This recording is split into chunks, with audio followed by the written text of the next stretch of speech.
Congress party అమలు చేస్తున్న అభివృద్ధి కార్యక్రమాలు చూసి గ్రామ పంచాయతీ ఎన్నికలు కాంగ్రెస్ పార్టీకి పట్టం కట్టారని డీసీసీ అధ్యక్షుడు నాగేష్ రెడ్డి అన్నారు. పంచాయతీ ఎన్నికల్లో బీఆర్ఎస్ 2వ స్థానం, బీజేపీ 4వ స్థానానికి పడిపోయిందని తెలిపారు. వచ్చే ఎంపీటీసీ, జెడ్పీటీసీ, మున్సిపాలిటీ ఎన్నికల్లో కాంగ్రెస్ ప్రభంజనం సృష్టించడం ఖాయమని ధీమా వ్యక్తం చేస్తున్న నిజామాబాద్ జిల్లా కాంగ్రెస్ పార్టీ అధ్యక్షుడు నాగేష్ రెడ్డితో మా ప్రతినిధి Naveen face to face. Nizamabad జిల్లాలో ఇటు 3 దఫాలుగా పంచాయతీ ఎన్నికలు జరిగాయి. 3 దఫాల్లోనూ ఇటు కాంగ్రెస్ పార్టీ తన అవా కొనసాగించింది. ముఖ్యంగా ఇటు బీజేపీ టీఆర్ఎస్ పార్టీని కాదని చెప్పి కూడా అక్కడ ఉన్నట్టు కాంగ్రెస్ పార్టీ అభ్యర్థులు గెలుపొందారు. ముఖ్యంగా కాంగ్రెస్ పార్టీ అభ్యర్థులు గెలవడానికి కారణం ఏంటి, ఏ అంశాలు దోహదం చేసే దీనిపై మనతో మాట్లాడడానికి కాంగ్రెస్ పార్టీ జిల్లా అధ్యక్షుడు నాగేష్ రెడ్డి గారు ఉన్నారు. వీరికి మరి చెప్పండి, మీరు మొదటిసారిగా మొన్ననే మీరు అధ్యక్ష పదవి చేపట్టారు. ఇప్పుడు వచ్చిన ఎన్నికల్లోనే కాంగ్రెస్ పార్టీ పంచాయతీ ఎన్నికల్లో కూడా కాంగ్రెస్ పార్టీ కొనసాగింది. ఏ అంశాలు దోహదపడ్డాయి, ఏ అంశాలు అసలు ముఖ్యంగా ఉపయోగపడ్డాయి? ముఖ్యంగా మేము అధికారం రాకముందు మా పీసీసీ అధ్యక్షుడిగా అప్పుడు రేవంత్ రెడ్డి గారు ఉంటారు. మేము అధికారంలోకి వస్తే మన గ్రామీణ ప్రాంతంలో వారికి 6 సూత్రాలతో ఒక స్కీమ్ ఇవ్వడం జరిగింది, ఒక డిక్లరేషన్ ఇవ్వడం జరిగింది. ఆ డిక్లరేషన్ మీద మేము ఎన్నికలు పోవడం జరిగింది 2 సంవత్సరాల కింద. దాన్ని మేము ప్రభంజనం చుట్టేసి సుమారు 64 స్థానాలు ఎమ్మెల్యేలను గెలిపించుకున్నాం. ఏదైతే మొట్టమొదటిసారిగా మహిళలకు ఉచిత బస్సు ఇవ్వడం జరిగింది. ఉచిత బస్సు అనేది మామూలు మాట కాదు, ప్రభుత్వం మీద 3,000 కోట్ల భారం పడుతున్నది. మరి ముఖ్యంగా సిలిండర్లు మేము అన్నాం, అప్పుడున్న బీజేపీ ప్రభుత్వం సిలిండరు నెలకు పెంచుకుంటూ పోతున్నది. 1,200-1,300 రూపాయలు వరకు పోయింది. మేము వస్తే సిలిండర్ను మా ప్రభుత్వం భారం మోసుకొని మీకు 500కే సిలిండర్ ఇస్తారు చెప్పడం జరిగింది.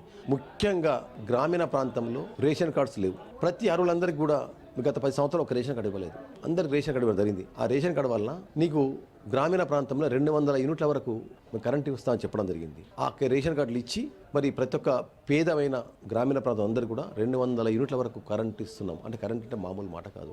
గ్రామీణ ప్రాంతంలో 90% మందికి ఇది అందుబాటులోకి వస్తున్నది. ఈ 200 యూనిట్లు అనేది ఇచ్చిన వాగ్దానం ఎక్కడ కూడా అబద్ధం ఆడకుండా ఇచ్చిన వాగ్దానం ప్రతి ఒక్కరు నెరవేరుస్తూ ఈ విధంగా ముందుకెళ్తున్నాం. కాబట్టి ఈ గ్రామీణ ప్రాంతంలో ఉన్న పేద ప్రజలైతేమి, రైతాంగం అయితేనేమి, రైతులకు మేమన్నాం సన్న బియ్యం పండించిన బోనస్ ఇవ్వడం జరుగుతున్నది.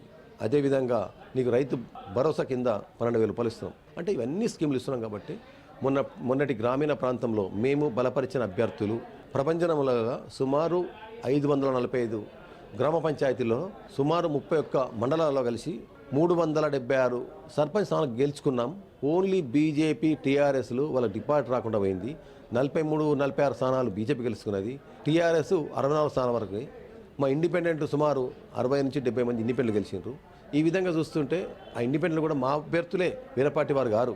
మా దగ్గర ఒక ఎమ్మెల్యే గారు బలపరుస్తుంటారు మంచి నాయకుడు అని చెప్పి, సరే ఆ మాట అయినకుండా ఆయన కూడా ఇంకోసారి నామినేషన్ చేశారు. అక్కడక్కడ 2-3 నామినేషన్ చేశారు. కాబట్టి అక్కడక్కడ కొన్ని ఇండిపెండెంట్ గెలిచారు. కాబట్టి ఆ వారు కూడా మా పార్టీ వారే తప్ప వేరే కాదు.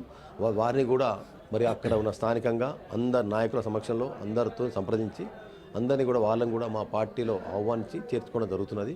మరి అక్కడ ఉన్న ఎమ్మెల్యేస్ కానీ, ఇన్ఛార్జీలు కానీ అందరు కోఆర్డినేషన్తో మండల ప్రెసిడెంట్ కానీ అక్కడ ఎవరైతే క్యాండిడేట్ కాంటాక్ట్ చేసిండో ఆయనతో సంప్రదించి అందరిని సంప్రదించుకొని తర్వాతనే వాళ్ళు కూడా మా కాంగ్రెస్ పార్టీకి మద్దతు పలుకుతారు. నిజామాబాద్ పంచాయతీ ఎన్నికల్లో కూడా కాంగ్రెస్ పార్టీ దుందుబి గురించడం సంతోషంగా ఉందని చెప్పి చెప్తున్నారు. ముఖ్యంగా తాము ఇచ్చినట్టు 6 గ్యారంటీ గ్యారంటీలో ఇటు ప్రజలకు వెళ్తున్నాయి, ఇటు ప్రజలు కూడా ఆదరిస్తున్నారు. అందుకే ఇటు కాంగ్రెస్ పార్టీ కూడా గెలిచిందని చెప్పి రానున్న జెడ్పీటీసీ కావచ్చు, ఎంపీటీసీ కావచ్చు, అలాగే మున్సిపల్ ఎన్నికల్లో కూడా కాంగ్రెస్ పార్టీ అవా కొనసాగిస్తుందని చెప్పి బీజేపీ కావచ్చు, బీఆర్ఎస్ పార్టీలు ఎక్కడ లేదని చెప్పి కూడా నిజామాబాద్ జిల్లా కాంగ్రెస్ పార్టీ అధ్యక్షులు నాగేష్ రెడ్డి గారు చెప్తున్న పరిస్థితి మాత్రం ఉందని చెప్పవచ్చు. కెమెరామెన్ శ్రీధర్తో నవీన్, రాజ్ న్యూస్, నిజామాబాద్.